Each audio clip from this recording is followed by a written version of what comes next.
Nous sommes à la galerie d'art de l'espace culturel Leclerc à Gap jusqu'au 2 février. La galerie reçoit Marie-France Papillon. Bonjour. Bonjour Denis.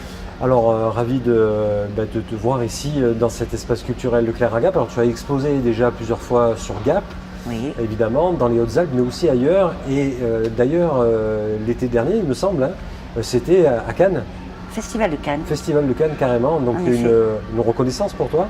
Une reconnaissance et un nouveau public et une belle aventure. Ces dernières années, j'ai pu faire beaucoup d'expositions, Paris, l'Allemagne, l'Espagne, et j'ai exposé avec une association européenne. Et c'est vrai que j'ai pu montrer en fin de compte mes tableaux dans l'Europe tout entière. Donc j'ai aussi travaillé avec la Chine. Un de mes tableaux est parti en Chine, a été sélectionné et parti en Chine. Et à ma dernière exposition sur Paris, j'ai donc été sélectionnée pour faire partie avec d'autres artistes d'une exposition au Martinez, à l'hôtel Martinez à Cannes pendant le festival. Et ça a été une belle aventure parce qu'on a été 30 artistes. Et sur ces 30 artistes, j'ai été la seule artiste à avoir vendu. Donc une de mes toiles est partie, s'est envolée pour la Chine. Et c'est à la fois un échange culturel, une ouverture vers un autre monde, une autre vision des choses. Et c'est très valorisant, c'est une belle récompense au bout de, on va dire, une bonne trentaine d'années de peinture et une vingtaine d'années d'exposition. C'est un peu, pas l'aboutissement parce que il faut vraiment encore beaucoup d'échelons et surtout de dépassement. Alors, cette exposition ici, on est à Gap, dans les Hautes-Alpes, dans la galerie d'art de l'espace culturel Leclerc. On est au premier étage, pour ceux qui ne sont pas encore venus et peut-être pas osé encore monter jusqu'à cet espace.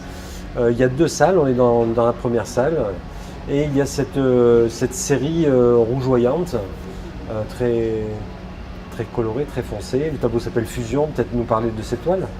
Ces toiles sont faites de matière, vraiment de celle-ci en particulier, avec de l'or. Fusion, c'est volcanique.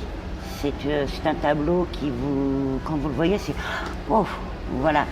C'est un tableau qui m'apporte de l'énergie, qui me booste. Voilà. Si je veux partir le matin, je le regarde et ça me donne, voilà, ça me recharge en énergie.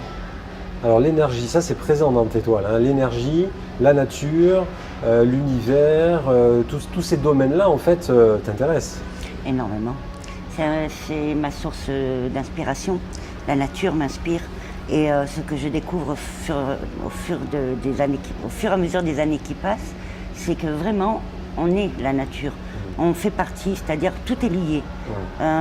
Si je vois la nature qui va pas bien, où je mets le pied, eh ben, je suis pas bien. On a on est sur une planète, et c'est vrai que je suis très concernée par ce fait d'attirer l'attention sur ne pas l'abîmer. Ça paraît naïf, hein, mais vraiment on fait de tout n'importe quoi. Et j'ai créé un tableau qui est exposé dans cette salle aussi, où on montre une femme qui enlace l'arbre. On dit allez prendre l'énergie aux arbres. Et cette toile, pour moi, c'est vraiment dire aux gens, ne prenez pas l'énergie aux arbres, mais faites un échange. C'est-à-dire vous allez vous offrir, et lui va vous donner son énergie. Donc, et tout est comme ça. Cessons de prendre, partageons. Un échange. Un échange. Une connexion aussi, hein, c'est ça. Tout à fait, tout est énergie. On dit bien un battement d'ailes de papillon au Brésil. Oui, une répercussion ailleurs. Oui. Tout à fait, mais c'est vrai. Énergie, les fréquences et vibrations aussi, on pourrait dire. Tout à fait. Après, est-ce que tout le monde peut entendre ? J'ai toujours un peu de difficulté à aborder ce sujet, parce que c'est vrai que mes toiles ne sont qu'énergie. Dans le sens où on ne vient pas regarder mes tableaux, ou on ne vient pas voir, tiens, ça fera bien comme déco à la maison. Non, c'est qu'est-ce qu'on a ressenti, quel est notre coup de cœur, est-ce qu'il nous parle, est-ce que les vibrations nous conviennent. Si on me demande de faire une toile en particulier, je vais d'abord rencontrer les personnes, parler avec eux. Et comme le tableau sera dans une famille, c'est d'abord, est-ce qu'il conviendrait à tous les enfants, voilà, au père, à la mère. Donc les écouter, entendre, sentir ce qu'ils sont et de pouvoir créer ce tableau avec tout ce mélange d'énergie. Donc là, tu as bien abordé la manière dont tu vois la création, hein, la phase créatrice du tableau. Donc, est-ce que c'est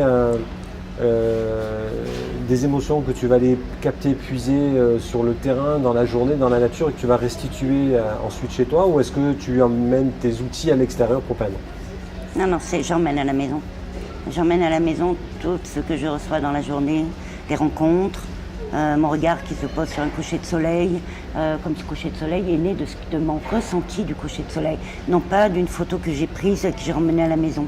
Je n'arrive pas à copier.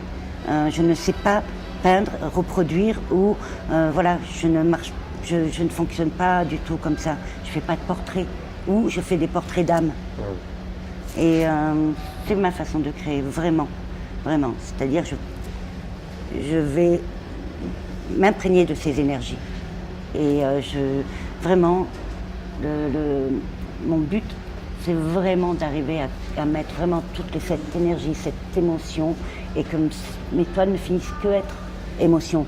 Qu'il n'y aurait peut-être même plus besoin de support, d'encadrement, parce que ça tiendrait tout seul.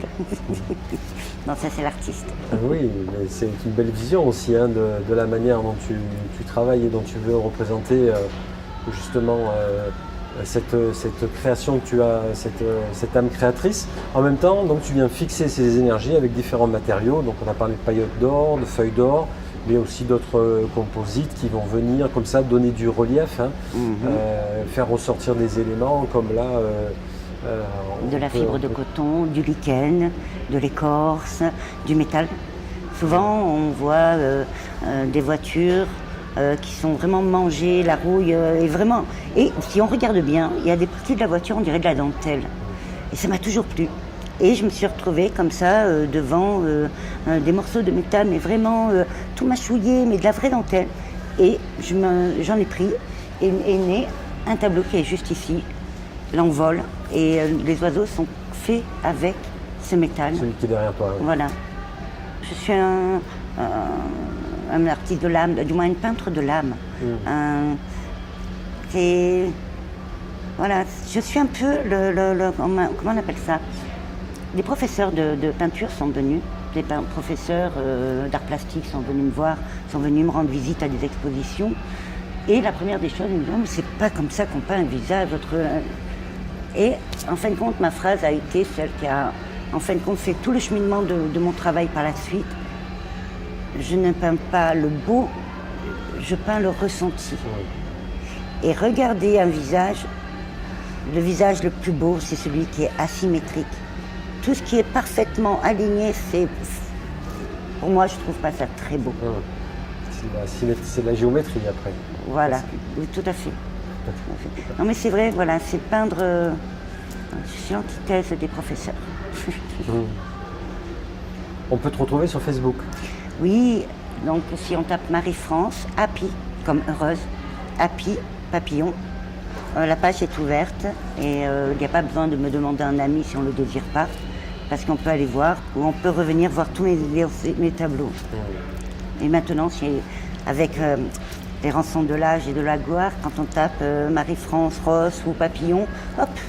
Il y a plein d'images. Voilà, Google me met en première page.